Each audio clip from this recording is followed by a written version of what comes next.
Hello student, आज हम लोग एनसीईआरटी फिजिक्स का सेकेंड चैप्टर यूनिट और एंड मेजरमेंट का एक और नया टॉपिक डायमेंशनल एनालिसिस हम लोग करेंगे। डायमेंशनल एनालिसिस को स्टार्ट करने से पहले थोड़ा सा हम पीछे जो हम लोग स्टडी कर चुके हैं उसके बारे में थोड़ा सा एक बार फिर से रिकॉल करते हैं।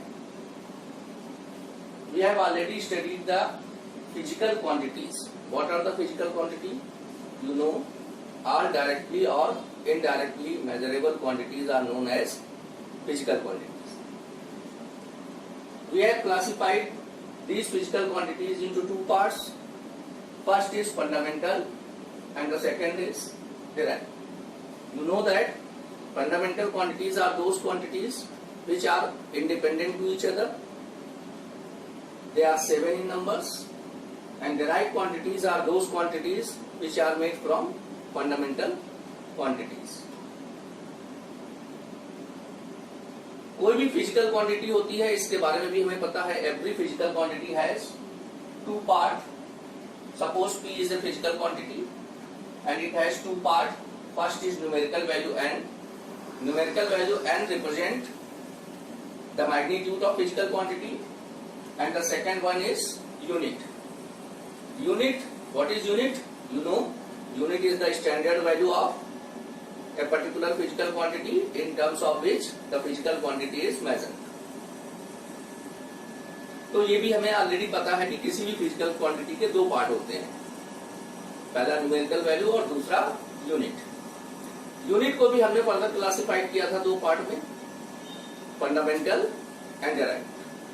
Fundamental units are those units which are used to represent fundamental quantities and the derived units are those units which are used to represent derived quantities.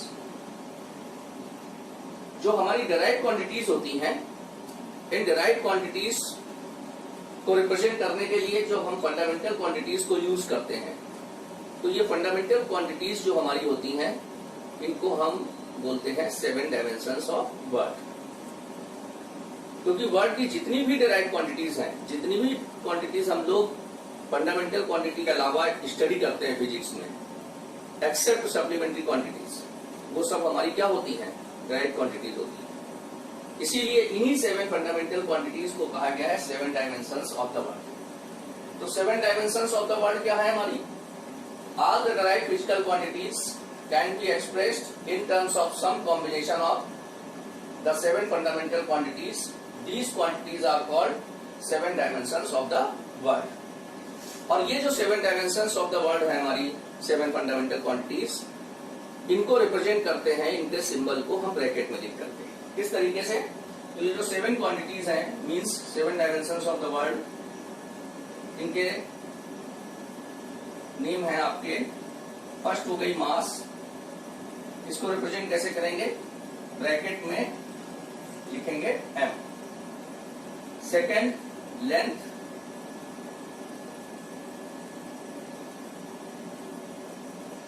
Symbol हो गया इसके लिए l. थर्ड टाइम, सिंबल हो गया t. Fourth temperature, symbol हो गया K. K stand for kelvin. कुछ books में इसको थीटा से भी रिप्रेजेंट किया है. Next is electric current. Electric current, इसके लिए A. Next one luminous intensity. luminous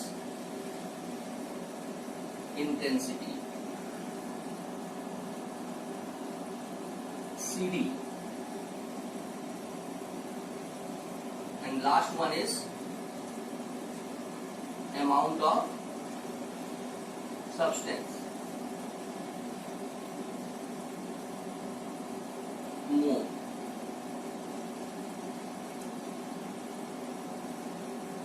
अब ये जो हमारी फंडामेंटल क्वांटिटीज हैं, इनकी जो यूनिट्स हैं, इनको हम लोग फंडामेंटल यूनिट बोलते हैं. जैसे मास के लिए केजी, लेंथ के लिए मीटर, टाइम के लिए सेकेंड, टेम्परेचर के लिए केल्विन, इलेक्ट्रिक करंट के लिए एम्पियर, ल्यूमिनस इंटेंसिटी की यूनिट होती है कैंडिला, अमाउंट ऑफ सब्सटेंस की यूनिट है मोल। These are the SI unit of these 7 fundamental quantities. Now comes on the topic dimension. अब हम अपने मेन टॉपिक पर आते हैं कि डायमेंशंस क्या होते हैं। Dimensions of a physical quantity are the powers to which the fundamental quantities must be raised to represent that quantity completely. Dimensions हमारी ऐसी पावर्स होती हैं जिनको जब हम फंडामेंटल क्वांटिटीज के ऊपर रेस करते हैं तब हम किसी भी डिराइव्ड क्वांटिटी को कंप्लीटली रिप्रेजेंट कर पाते हैं। तो बेसिकली डायमेंशंस क्या है? Dimensions are the powers which are used to represent the derived quantity completely when they are raising over the fundamental quantities. For example, suppose we have to write area. Area equal to length into breadth. Length into breadth. Length और breadth दोनों ही हमारी length की category में ही रखी जाएंगी। Length के लिए हम यहां से सिंबल क्या यूज करेंगे? L, और ब्रेड्थ के लिए भी L ही लेंगे, तो ये हो गया L, तो L स्क्वायर। अब देखिए यहां पर एरिया को रिप्रेजेंट करने के लिए हमने क्या किया, जो लेंथ हमारी फंडामेंटल क्वांटिटी है इसके ऊपर पावर 2 रेज कर, तो ये जो पावर 2 है दिस इज कॉल्ड डायमेंशन। इसी तरीके से अगर हम लेते हैं स्पीड, स्पीड इक्वल टू होता है distance upon time, distance upon time, तो डिस्टेंस के लिए L और टाइम के लिए T, तो ये हो गया L T माइनस 1। अब यहां पर ये पावर L की पावर क्या है? 1 है, और T की पावर क्या है? -1 है, तो ये 1 और -1 ये हमारी क्या है? ये डायमेंशंस। तो डायमेंशंस आर द पावर्स। यहां पर फंडामेंटल क्वांटिटी लेंथ है और टाइम भी हमारी फंडामेंटल क्वांटिटी है, इसके ऊपर हमने 1 और -1 जब रेस कर दिया तो हमने डिराइव्ड क्वांटिटी स्पीड को कंप्लीटली रिप्रेजेंट कर लिया। इसका मतलब यह है कि डिराइव्ड क्वांटिटी स्पीड को रिप्रेजेंट करने के लिए लेंथ की डायमेंशन 1 है और टाइम की डायमेंशन -1। तो इस तरीके से हम वेरियस फिजिकल क्वांटिटीज की डायमेंशंस फाइंड आउट करते हैं और उनके डायमेंशनल फार्मूले निकालते हैं। फिजिक्स में हम लोग क्लास 11 से लेकर के 12 तक बहुत सारी फिजिकल क्वांटिटीज के बारे में स्टडी करेंगे। बहुत सारी फिजिकल क्वांटिटीज से आप ऑलरेडी फैमिलियर भी हैं, जैसे कि आप जानते हैं स्पीड, वेलोसिटी, टाइम, मास, एक्सीलरेशन, फोर्स, एनर्जी, ये ऐसी फिजिकल क्वांटिटीज हैं जिनसे आप ऑलरेडी फैमिलियर हैं। और बहुत सारी फिजिकल क्वांटिटीज नई भी आएंगी आपके सामने क्लास 11th में, फिर क्लास 12th में, और टाइम टू टाइम हम इनकी डायमेंशंस भी फाइंड आउट किया करेंगे। क्योंकि डायमेंशन से रिलेटेड क्वेश्चन सॉल्व करने के लिए हमें फिजिकल क्वांटिटी का डायमेंशनल फार्मूला पहले पता होना चाहिए। अब बात करते हैं what is the dimensional formula. Dimensional formula, it is an expression which shows how and which of the fundamental quantities represent the dimension of a physical quantity is called the dimensional formula of the given physical quantity। किसी भी ऐसे expression को जो हमें ये बताता है कि किसी भी डिराइव्ड क्वांटिटी को रिप्रेजेंट करने में कौन कौन सी फंडामेंटल क्वांटिटी और वो किस फॉर्म में उसमें इन्वॉल्व है, ये उस क्वांटिटी का डायमेंशनल फार्मूला हमें बताता है। तो डायमेंशनल फार्मूला बेसिकली किसी भी फिजिकल क्वांटिटी का होगा, वो हमें ये बताएगा।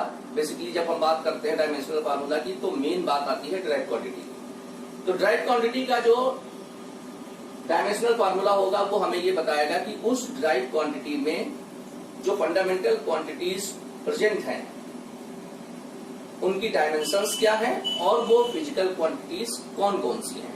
इसीलिए यहाँ पर वर्ड मेंशन है हाउ एंड विच, मतलब कौन कौन सी फिजिकल क्वांटिटीज इन्वॉल्व है डायरेक्ट क्वांटिटी के फॉर्मेशन में और किस फॉर्म में मतलब उनकी पावर्स क्या है।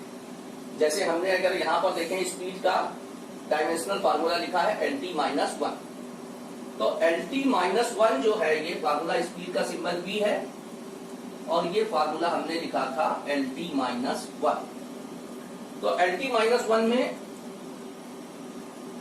ये जो पूरा फार्मूला है LT-1 जिसको हमने ब्रैकेट में लिखा हुआ है, this is called the dimensional formula of speed. This is called the dimensional formula of speed. तो ये पोर्शन जो है this is called the dimensional formula, और ये आपको बता रहा है कि स्पीड के फॉर्मेशन में दो फंडामेंटल क्वांटिटीज हमारी इन्वॉल्व है, लेंथ और टाइम। और किस तरीके से इन्वॉल्व है? इस तरीके से इन्वॉल्व है कि लेंथ की पावर 1 है यानी डायमेंशन 1 है और टाइम की डायमेंशन -1। इसी तरीके से यहां पर एरिया का जो डायमेंशनल फार्मूला है वो है L²। इसका मतलब एरिया जो डायरेक्ट क्वांटिटी है इसमें लेंथ इन्वॉल्व है और कितनी बार इन्वॉल्व है? 2 बार, मतलब इसकी डायमेंशन क्या है? 2।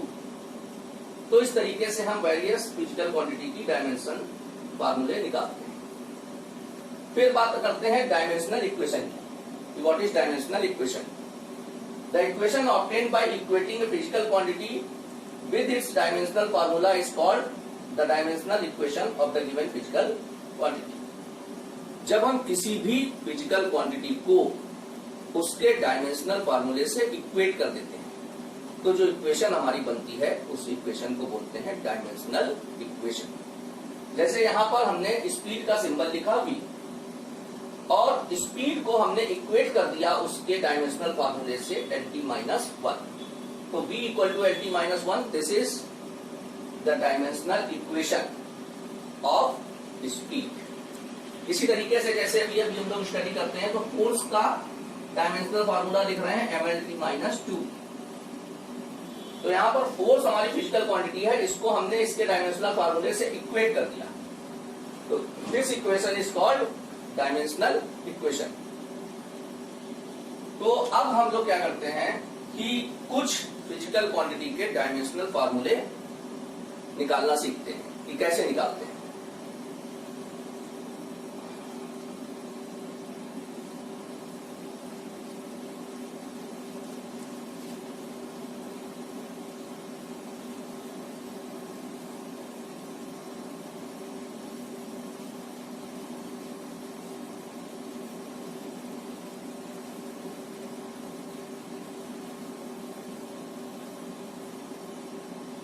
देखिए बहुत सारी फिजिकल क्वांटिटीज हैं, हम उन सारे तो फिजिकल क्वांटिटीज के डायमेंशनल फार्मूले यहाँ नहीं निकालेंगे, लेकिन कुछ फिजिकल क्वांटिटीज हैं जिनके डायमेंशनल फार्मूले आपकी टिप्स पर होनी चाहिए, जिनकी हेल्प से आगे फिर फर्दर आप नई जो फिजिकल क्वांटिटीज स्टडी करेंगे उनके डायमेंशनल फार्मूले आप इजीली कैलकुलेट कर ले जाएंगे। तो ऐसे इंपॉर्टेंट डायमेंशनल फार्मूले जो आपकी टिप्स पर होने चाहिए, बेसिकली पहले हम उनको बताते हैं और उन्हीं को कैलकुलेट करते हैं।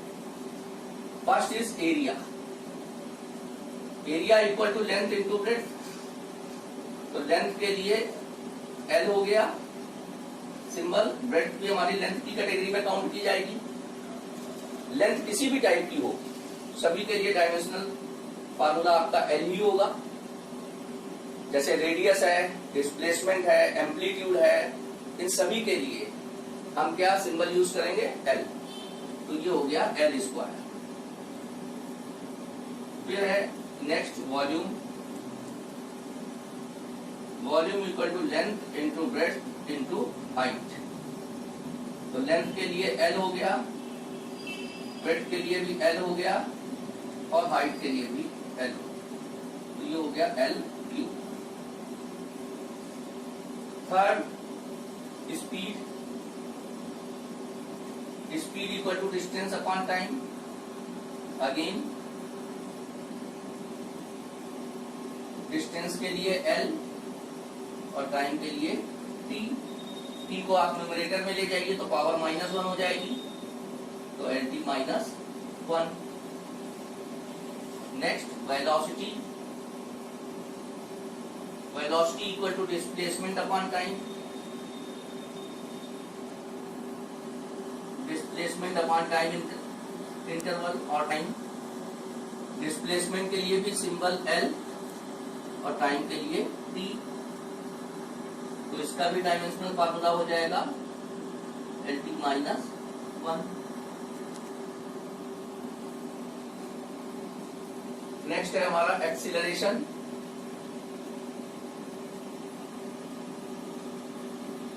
Acceleration, acceleration is equal to change in velocity,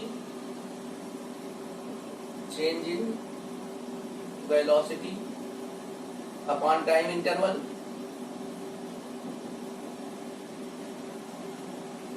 change in velocity means velocity, तो चेंज इन वेलोसिटी की डायमेंशन क्या होगी, जो वेलोसिटी की डायमेंशन है, तो एल टी -1। और टाइम इंटरवल मींस टाइम, तो टाइम इंटरवल के लिए भी क्या लिखेंगे, टाइम की डायमेंशन रखेंगे। अब यहाँ पर ये -1 है, एक है, ये टी आपका न्यूमरेटर में आएगा तो एक -1 पावर ऊपर और आ जाएगी, तो टोटल हो जाएगी L T to the power -2, क्योंकि पावर्स आपस में ऐड होती हैं विद साइन। फिर नेक्स्ट है हमारा फोर्स। फोर्स इक्वल टू हो गया product of mass and acceleration. Acceleration के लिए सिंबल ए हम लोग यूज करते हैं, तो m इंटू ए वेल नोन फार्मूला है। मास के लिए m और एक्सीलरेशन की डायमेंशन देखिए एल टी -1।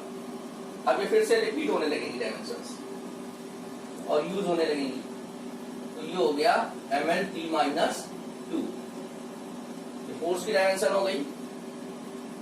नेक्स्ट है हमारी work. Work equal to force into displacement. F is force, S is displacement, तो फोर्स हमारा हो गया ml t -2 और डिस्प्लेसमेंट हो गया L, ये क्या हो गया ml square t -2। Next one is power. Power equal to work upon time.